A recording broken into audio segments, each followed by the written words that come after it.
عید card پر لکھا ہوا ہے کہ فوش عید کارڈ، اوریاں، نیم اوریاں، عورتوں کی رنگین تصویریں بیٹوں کو خرید کر دے رہے ہیں، اور ایسے غیر شرعی جملے لکھے ہوئے، اور یہ انگریزوں کی کرسمس کارڈ کی نقل ہے، جبکہ کافروں اور خدا کے باغیوں کی نقل اتارنا، بتاؤں کیا لکھا ہے مفتی صاحب نے؟ گناہ عظیم ہے، گناہ، صفحہ نمبر بھی دیکھ لیں 43 پر لکھا ہے، اور اس میں بہت زیادہ قباحتیں ہیں، اور اسراف الگ ہے، بک اسٹالوں کے چکر لگانا، یہ سب ان کا ہی ہے۔ اور بعض عید کارڈوں پر قرآنی آیات لکھی ہوتی ہیں، وہ بغیر وضو کے کیسے ہاتھ لگا سکتے ہیں؟ پھر اس کو کہاں رکھیں گے؟ کیا یہ سنت سے طریقہ ثابت ہے؟ بس نقل غیروں کی کریں گے۔ اور فرمایا یہاں پتہ نہیں لکھا ہے نہیں لکھا، حضرت والا فرماتے تھے کہ کتنا خرچہ ہوتا ہے پورے پاکستان کا، گن لو، ورلڈ کا تو چھوڑو، کتنا خرچہ ہوتا ہے۔ اور مفتی صاحب سے پوچھا تھا حضرت کے حکم پر، تو فرمایا چاند ہونے کی صورت میں آپ عید مبارک کہہ سکتے ہیں، چاند مبارک نہیں۔ اور سنت نہیں ہے مون کا کرنا عیدگاہ میں جہاں عید کی نماز ہو رہی ہو، سنت نہیں ہے وہاں، اور سنت سمجھ کے لپٹ جاتے ہیں، ایسا دباتے ہیں کہ ہڈیاں ہی ٹوٹ جاتی ہیں، سنت کا طریقہ۔ اور پھر عید کارڈوں پر لڑائیاں ہوتی ہیں، وہ لکھا ہوا ہے۔ اسی طرح لوگوں کا بے شمار گناہوں کے ساتھ عید کارڈوں میں ہزاروں لاکھوں روپیہ ضائع اور برباد ہو جاتا ہے، جو بلا شبہ اسراف ہے اور گناہ در گناہ ہے۔ اگر اتنی رقم غربا، فقراء، مساکین میں خرچ کی جائے تو کتنے ہی تنگ دست گھرانے خوشحال ہو جائیں، بیمار تندرست ہو جائیں، روزی کے محتاج برسر روزگار ہو جائیں، اور ماں الیاس صاحب سوتے ہی رہ جائیں۔ کیا تمہیں مولانا مفتی کریم صاحب کا کہ تجھے لگا ہے؟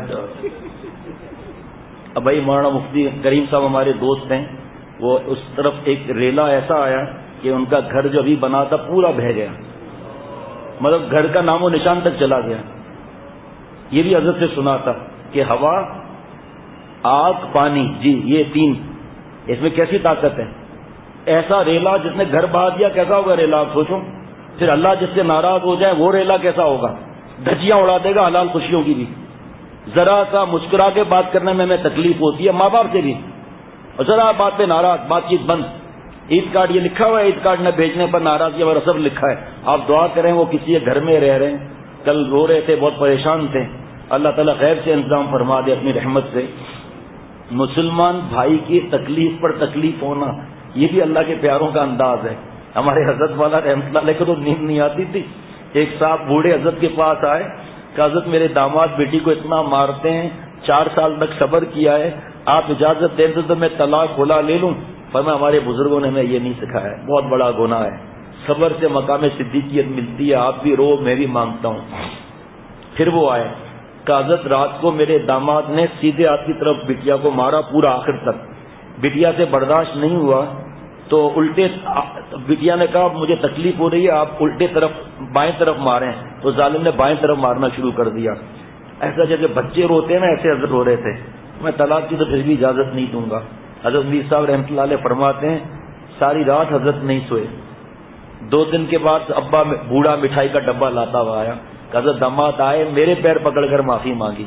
کیا اللہ تعالیٰ نے آسانیاں پیدا کی ہیں، اب ماں باپ کی بد دعائیں لے رہے ہیں، مغفرت ہو نہیں رہی۔